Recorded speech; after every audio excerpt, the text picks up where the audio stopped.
So I don't know these people have been hating on me. They have been doing bad things on me. I went mad into it because of this issue. Now they are trying to kill me. Everybody in the whole world, please help me. If I die, oh, Amalia kill me.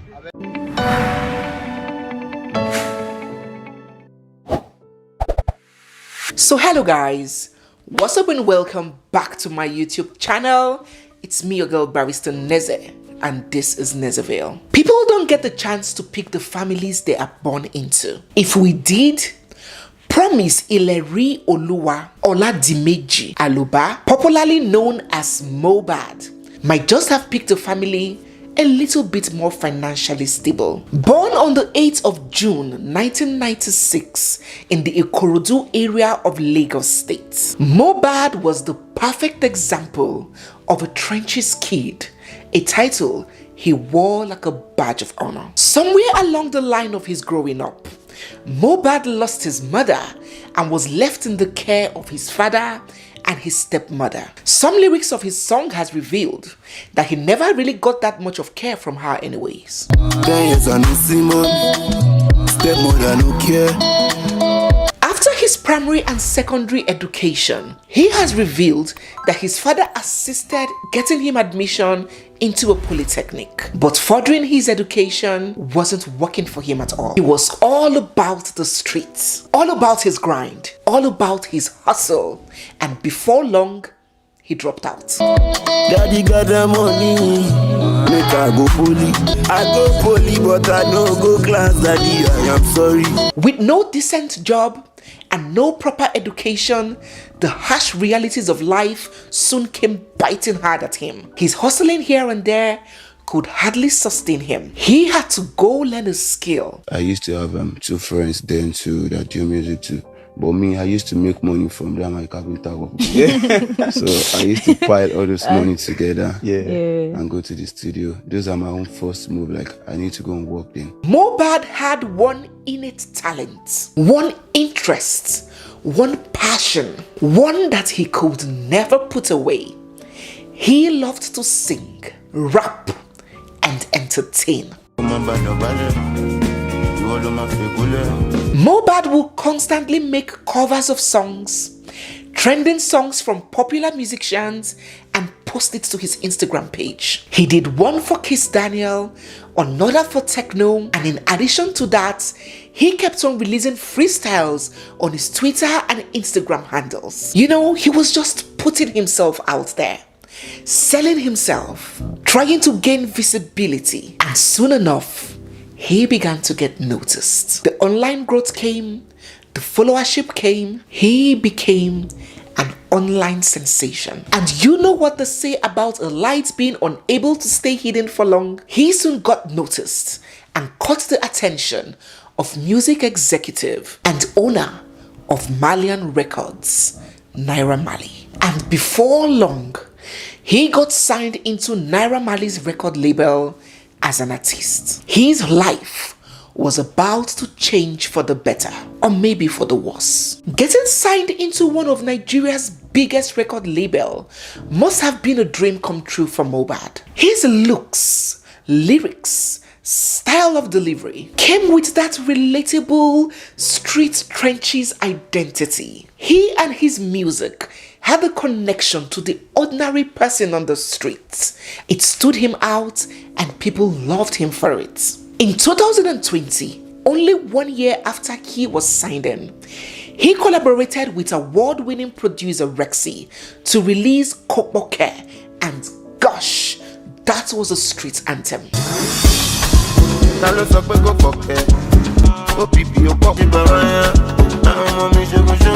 The success of the song gave him more wings, more confidence to keep soaring.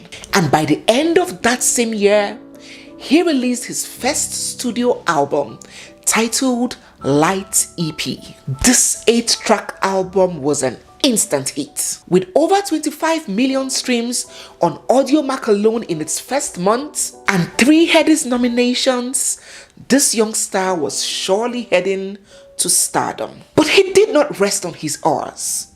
He kept on dishing out great street relatable music, touching on issues that pertain to the average man in Nigeria. And when he came off with Feel Good, oh my gosh.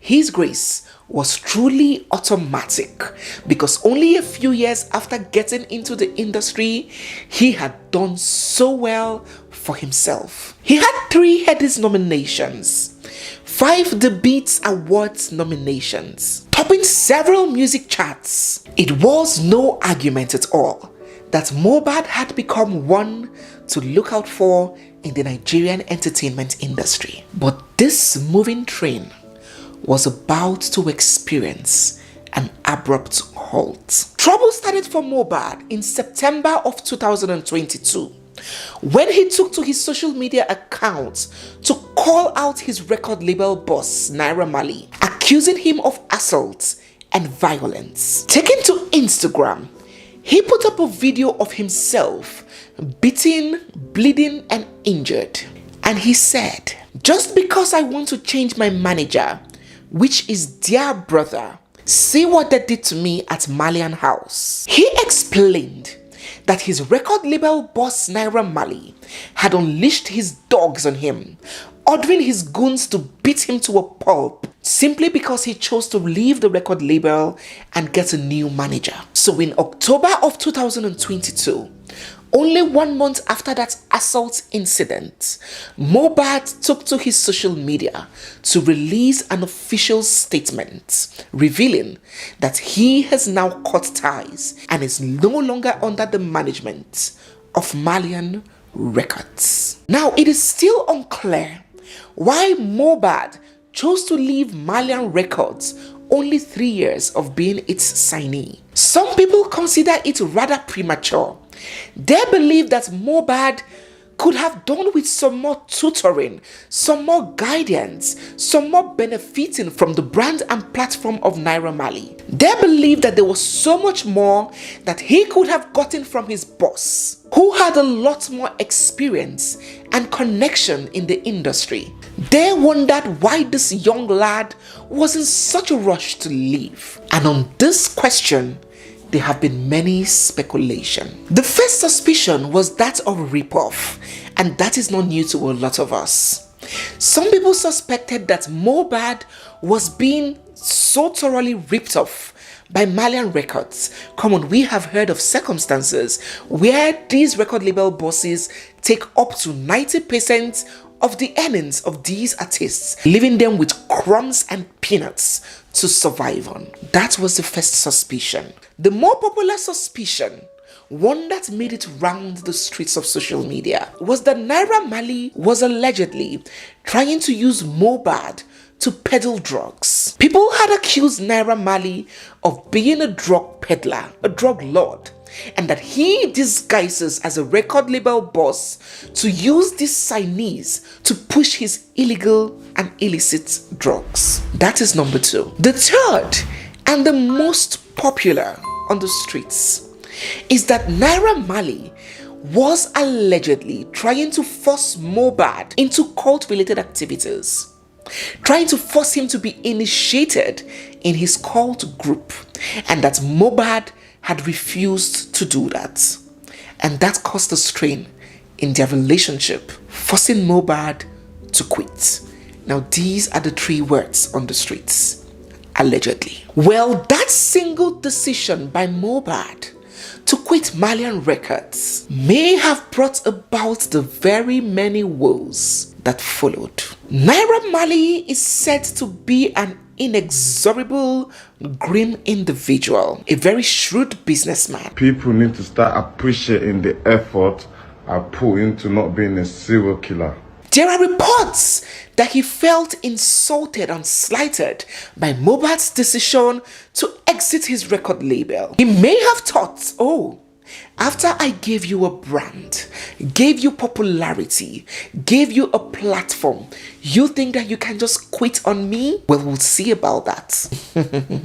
Now, there is a very close ally of Naira Marley called Samson Balugu, aka Sam Larry. You see, in every street, every city, every zanga, there are movers and shakers of that hood. And when I say movers and shakers in this context, I'm not referring to people that control the economy and prices of goods and services. No. I am talking about savage individuals who are used to execute dirty underground deals. And there is word on the streets that Sam Larry is your go-to guy in those affairs. Let me buttress further. During the last governorship election, it is no news that a particular sect of individuals were threatening some tribes not to come out and vote or risk being beaten, injured, or even killed. Now, there was a knife-wielding street urchin that was going around polling booths to polling booths, using machetes to threaten and beat up people who came to vote their preferred candidates. I'm talking about this guy. And guys, that guy, this is him with Sam Larry. So Sam Larry is popular. He is connected. I mean, look at this video of him with the President of the Federal Republic of Nigeria.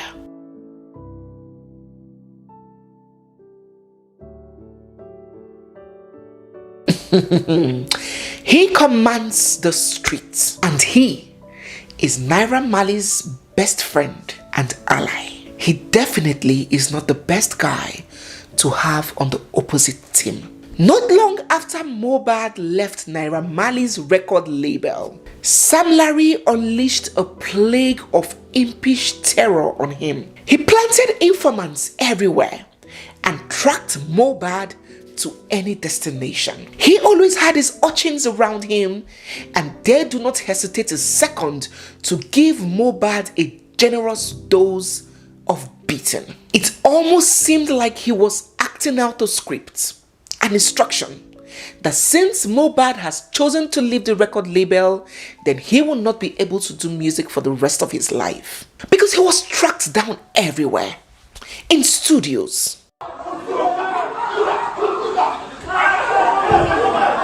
music video shoots, let me do angel. I think it's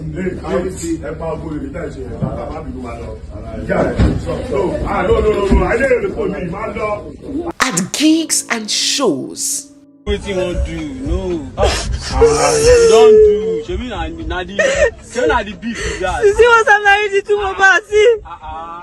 Even down to his home, his rented apartments in Lekki. Scores of touts will storm his home, unleashing terror on him. Sam Larry and his touts ensured that Mohbad's legitimate business was constantly interrupted. They would disrupt his performances and then proceed to beat him, to strip him. Gosh, it seemed like he had no hiding place. They were everywhere. He was constantly living in panic, fear, and apprehension. The next day was not guaranteed. He was in constant dread. It was so bad that he reportedly got married but couldn't even celebrate a proper marriage. Like, he couldn't even celebrate his wedding because he was scared of what could happen at the venue. Even when he welcomed the son a few months ago, he couldn't even take to social media to announce it as people like him would typically do because he was scared for the lives of his family. He wept. He cried out. He voiced out. He said that if anything happens to him, we should hold his record label boss, Naira Marley, to account. He said it. I'm a bad boy. Not my mama saw. I don't really mean it like that from my mind. You mean it there. So I don't know these people are behaving on me. They have been doing bad things on me. I went mad into it because of this issue. Now they are trying to kill me. Everybody in the whole world, please help me if I die. Oh, Amalia me now, Amalia kill me. I beg, if I Jesus Christ, Ọlọ́run gbà mí o, Jésù ẹ gbà mí o, Ọlọ́run ẹ gbà mí o, Jésù ẹ gbà mí o. Look at all these people, sha. My God will never fuck me up. Never, never. And what is also worthy of note is that in all the pictorial and video publication evidencing all the many assaults that he passed through, Mohbad never retaliated. He never even defended himself. He didn't want to fight. He just wanted his peace, his life, his sanity, his freedom. He just wanted his safety. These were robbed from him on a daily. When the threats, bullying and harassment became unbearable, Mohbad had to petition the Commissioner of Police, reporting Sam Larry and all the many things that he has been doing to him. A part of that petition read, on the 25th of June 2023, just a few months ago, while having a video shoot with another artist, the above mentioned persons, numbering about 15, led by Sam Larry Elegushi, invaded the premises with dangerous arms such as guns, cutlasses, etc. They scattered the whole process of the shooting, damaged the equipment I was using for the shoot, valued about 5 million naira, and in the process, they became violent and assaulted me, which I sustained injuries but narrowly escaped. During the assault, they were boasting that they work for Oba Elegushi, one of the very senior monarchs in Lagos, and that they have been asked to deal with me for reasons best known to them, which till date, they are still threatening to kill me if seen. The petition continues, but it's good I highlight that part. Despite all this cry for help, most unfortunately, no arrests were made. Absolutely nothing was done to protect this young man from his assailants, his aggressors. Not from the industry where he belonged, not from law enforcement agencies. This defenseless boy was out on a limb, on his own, on a battle that was too big for him to fight alone. When Mohbad got totally fed up and couldn't find any help on earth, he decided to take his own life. He attempted suicide. I don't have to say this, but I'll say this. At the point, me and Mohbad were in an apartment, and Mohbad was like, he wants to jump from the upstairs because of this labor issue. But we go hold this boy for window. Mohbad don't almost jump. Now his girlfriend just enter room, say Mohbad sit down for window. You can't just keep going on that. And these people are just forming. There's nothing happening. Something is happening. Something will make you think, say you won't take your own life. Bruh, it's going to the extreme. Now you go happen, you go the right RIP, and we love them. No, there's no love there. And none of them will speak up. They day inside that place. None of them won't look anybody high. This boy is going to a hospital for hypertension stuff. Why? Because say you day labor, bruh, no. It can't continue, bruh. Right. Yeah. So someone have to talk. Somebody had to talk. Yeah, and it's not fair.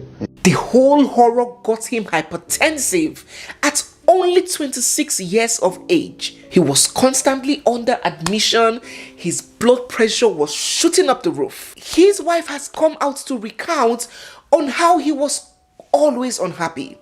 How it was totally impossible for him to spend the full day being happy. He was depressed. He was hysterical. He was frightened. He had nowhere to run to. So this intimidation, bullying and constant attack spanned on for years until only a few days back, on the 12th of September, news got out that Promise Ileri Oluwa Oladimeji Aloba, aka Mohbad, had passed. When news of Mohbad's death hit the internet, people were thrown into shock. Several theories as to the cause of his death began spreading like wildfire. The first supposition was that Mohbad had passed from an ear infection, that he was ill, he had an ear infection, an auxiliary nurse gave him an injection, and he started to react to the injection. On the way to conveying him to the hospital, he gave up the ghost in the car. That was the first. The second was that he had gone for a show, and after performing, His friend, his very close friend, allegedly kept on provoking him to a fight, and they eventually got into a scuffle, and in the process, this friend used a charm to hit him in the hand, after which he kept on complaining of pain and couldn't even make it to the hospital. He died from that incident. This is the second supposition making the rounds. And the third holds that Mohbad died from hypertension and depression, which was brought about by months and months of bullying, attacks, and horror unleashed on him by Sam Larry and his cohorts. You see, when a young man passes suddenly under suspicious and disputatious circumstances, I believe that more findings should be done to ascertain and uncover the true cause of his death. And I'm not alone. Many people share in my belief. So it was an added shock to many when only a few hours after Mohbad passed, he was horridly buried. We were all thinking that maybe he's a Muslim and his religion dictates that he be buried immediately. But alas, Mohbad is a Christian. His father is even a pastor in a white garment church, a cleric. So the big question begging answers is, why was Mohbad horridly buried in such a rush without caring to investigate and unravel the mysteries surrounding his sudden and untimely passing? Did you watch the burial videos? It will sure bring tears to your eyes. An undersized casket was brought in for him. And even when they discovered that that casket was undersized, he was a tall guy, he was still forced into it, squashed, sardined into that casket. They couldn't even spare extra time to go get a casket of his size. He was squeezed into that coffin, his neck bent on a 90-degree angle. It was gory to see. Why the rush? Why the hurry? Why the disrespect? There could be more videos, following up on this case. I just felt the need to give us a background into who this guy is and all the incidences that have led to his passing. But I would still like to hear from you guys. What do you think in all of this? What are your suspicions? What are your convictions? What are your beliefs? What are your thoughts? Which of these three theories are you more taken by? The ear infection, a spiritual attack, or a climax from all the harassment, hypertension, and depression that he has been going through as a result of the constant attacks? Let us hear your thoughts down in the comment section. That someday he would find rest. Someday all the pain will go away. And we certainly hope that now finally he would find some peace. I don't pray, I don't go nothing off fire. I know there is a day all my pains will go away.